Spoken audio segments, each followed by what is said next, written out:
అదే RTV app వార్తల్ని క్షణాల్లో చదివే అవకాశం ఉంటుంది. ఒక న్యూస్ పేపర్, ఒక టెలివిజన్ ఛానల్ మీ చేతుల్లో ఎప్పుడూ ఉంటాయి. Hi hello welcome to RTV health. నా పేరు దీప్తి.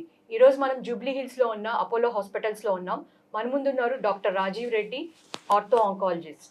సో వారిని అడిగి ముందుగా తెలుసుకున్నాం అసలు ఈ బోన్ క్యాన్సర్ అంటే ఏంటి, వాటి లక్షణాలు ఎలా ఉంటాయి అండ్ వాటికి ఏమైనా ట్రీట్మెంట్ ఆప్షన్స్ ఉన్నాయా అని. Hello sir. హలో. అసలు ఈ బోన్ క్యాన్సర్ అంటే ఏంటి? బోన్ క్యాన్సర్ అంటే మనకి ఇప్పుడు చాలామంది లంగ్లో కానీ, బ్రెయిన్లో కానీ, చెస్ట్లో కానీ, ప్రాస్టేట్లో క్యాన్సర్స్ వస్తాయని చెప్పి వినిండొచ్చు. Those are very common cancers. అంటే మనకి క్యాన్సర్స్ అంటే కామన్లీ ఇలాంటి ఆర్గన్స్లో వస్తాయి. కానీ అరౌండ్ 1 to 1.5% పీపుల్లో బోన్లో కూడా క్యాన్సర్ రావచ్చు. మనకి ఉన్న 206 బోన్స్ మన బాడీలో ఉంటాయి. ఈ 206 బోన్స్లో ఏ బోన్లోనైనా క్యాన్సర్ రావచ్చు. అప్పుడు మనం బోన్ క్యాన్సర్ అంటే మెడికల్ టర్మినాలజీలో సార్కోమా అని అంటాము. కొన్నిసార్లు ఈ క్యాన్సర్స్ మనకి చేతిలో, కాల్లో ఉన్న జాయింట్స్లో, మసిల్స్లో, లేకపోతే నరాలలో అలాంటి ఆర్గన్స్లో కూడా మనకి క్యాన్సర్స్ రావచ్చు.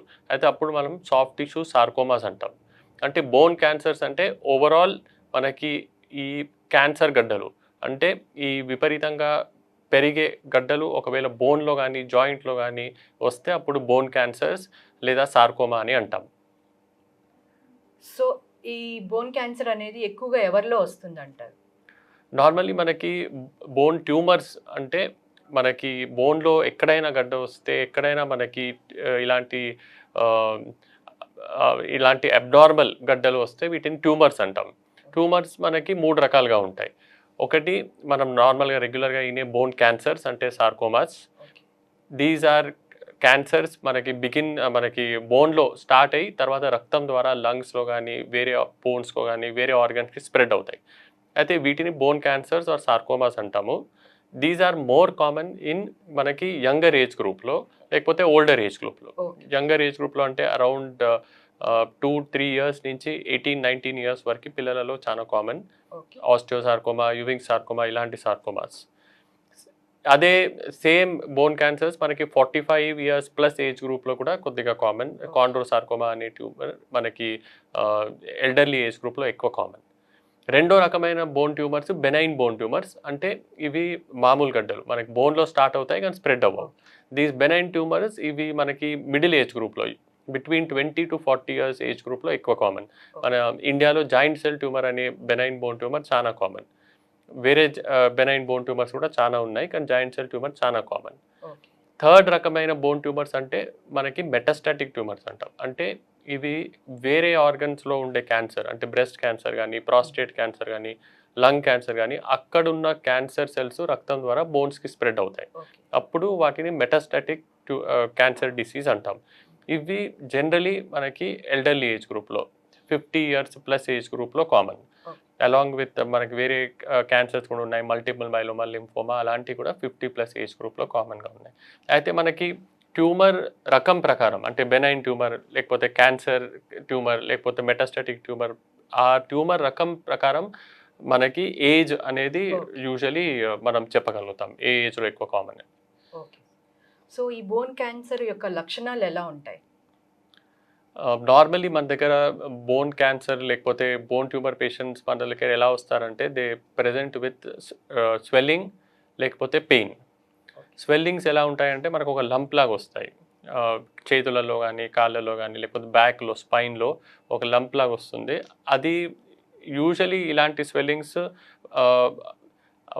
అవి పెరుగుతుంటాయి. They are spontaneous. అంటే మనకి ఏదైనా ఇంజురీ కానీ లేకపోతే ఏదైనా దెబ్బ తగలడం వల్ల కావు, అవే వచ్చేసి అవి పెరుగుతుంటాయి, సైజ్ పెరుగుతూ పోతుంటాయి. అప్పుడు we know that something is abnormal. Second thing ఏంటంటే పెయిన్ అన్ని ట్యూమర్స్లో, అన్ని క్యాన్సర్స్లో కామన్ కాదు. కొన్ని ట్యూమర్స్లో ఆస్టియోమా ఇలాంటి ట్యూమర్స్లో పెయిన్ చాలా విపరీతంగా ఉంటుంది. జాయింట్ సెల్ ట్యూమర్లో కూడా ఒక స్టేజ్ దాటాక పెయిన్ చాలా విపరీతంగా ఉంటుంది. కానీ పెయిన్ ఈజ్ మన రెగ్యులర్ పెయిన్ కిల్లర్స్ తీసుకుంటే పెయిన్ తగ్గట్లేదు అనుకోండి, అప్పుడు వీ షుడ్ థింక్ దట్ ఏదో మనకి లోపల అబ్నార్మల్ జరుగుతుంది, పెయిన్ కిల్లర్స్ తీసుకున్నాక కూడా మనకి నొప్పి తగ్గట్లేదని.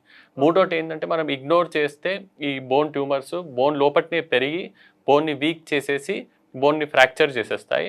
అప్పుడు మనం జస్ట్ మామూలుగా నడుస్తుంటే లేకపోతే కూర్చొని లేస్తుంటే అప్పుడు ఇమీడియట్గా బోన్ ఇరుగుతుంది. అప్పుడు we know that this is not మనకి రెగ్యులర్ నార్మల్ ఫ్రాక్చర్ కాదు, ఈ విధంగా బోన్ ఫ్రాక్చర్ అయింది, మనం జస్ట్ వెయిట్ వేయగానే లేకపోతే జస్ట్ మామూలు పని చేయగానే బోన్ ఫ్రాక్చర్ అయిందంటే సంథింగ్ ఇస్ రాంగ్ ఇన్సైడ్ అని చెప్పి మనం అనుకోవాలి. అప్పుడు దాన్ని పెథాలజికల్ ఫ్రాక్చర్ అంటాం. అయితే స్వెల్లింగ్ రావచ్చు, ఒక లంప్ లాగా పెయిన్ రావచ్చు, పెయిన్ కిల్లర్స్కి రెస్పాండ్ కాని పెయిన్, అండ్ మనం జస్ట్ నార్మల్ వెయిట్ వేసి నడిచేటప్పుడు లేకపోతే నార్మల్ యాక్టివిటీ చేసేటప్పుడు బోన్ ఫ్రాక్చర్ అయితే అప్పుడు కూడా that can be a symptom, మనకి లక్షణం బోన్ క్యాన్సర్ కానీ బోన్ ట్యూమర్ కానీ ఉందని. సో ఈ బోన్ క్యాన్సర్ని ఎలా గుర్తించగలరు?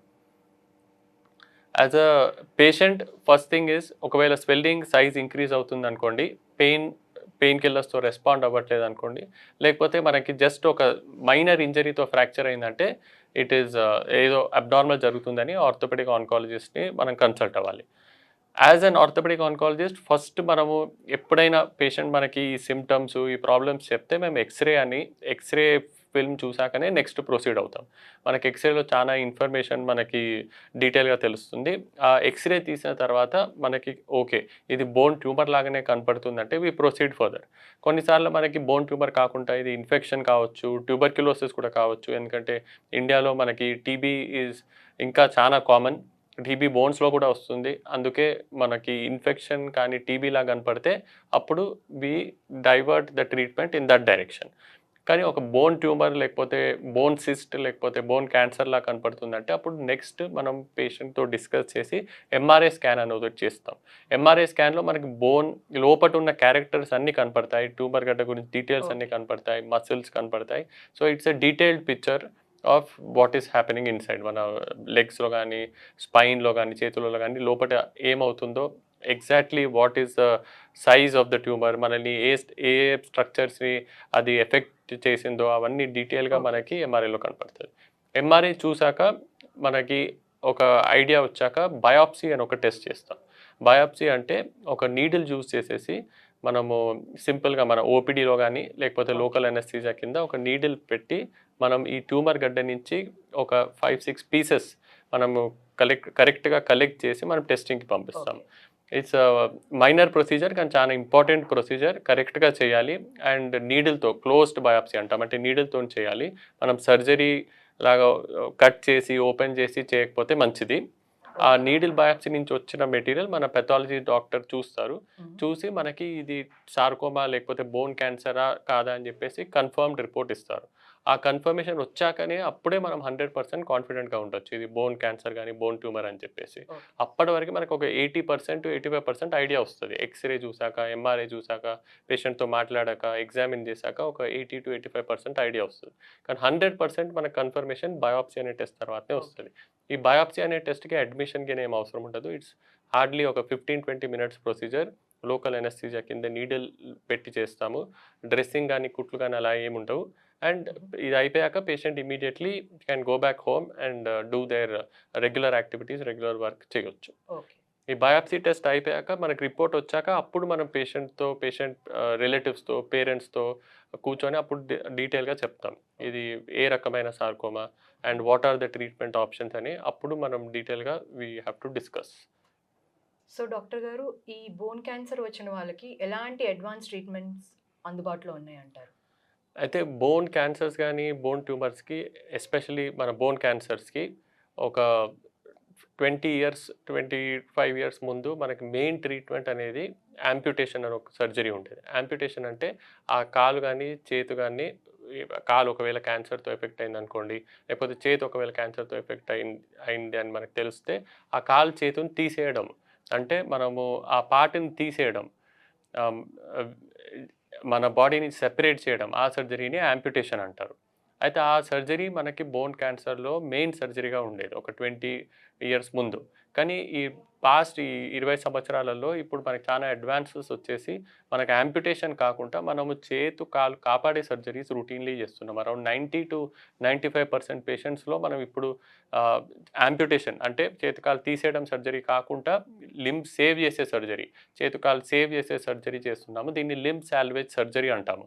ఈ లింబ్ సాల్వేజ్ సర్జరీతో మనకి చేతు కానీ కాలు కానీ కాపాడమే కాకుండా మంచి ఫంక్షన్తో, అంటే పేషెంట్స్ మంచిగా నడిచేటట్టు లేకపోతే చేతు మంచిగా యూజ్ చేసేటట్టు కూడా మనం ఇప్పుడు రీకన్స్ట్రక్షన్ చేసి వాళ్ళు ఆల్మోస్ట్ ఆల్ నార్మల్ లైఫ్ మనకి లీడ్ చేసి normal activities, normal professional activities, recreational అంటే మనకి ఎంటర్టైన్మెంట్ యాక్టివిటీస్, అవన్నీ రెగ్యులర్గా వేరే వాళ్ళు ఎలా ఉన్నారో అలా మనకు ఉండేటట్టు మనకి లిమ్ సాల్వేజ్ సర్జరీ ద్వారా మనము ఈ అడ్వాన్స్ ట్రీట్మెంట్స్ వలన మనం we are able to do justice to the patients.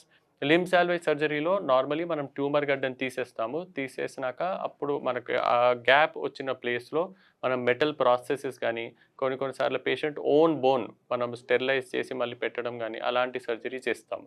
These surgeries are routinely successful.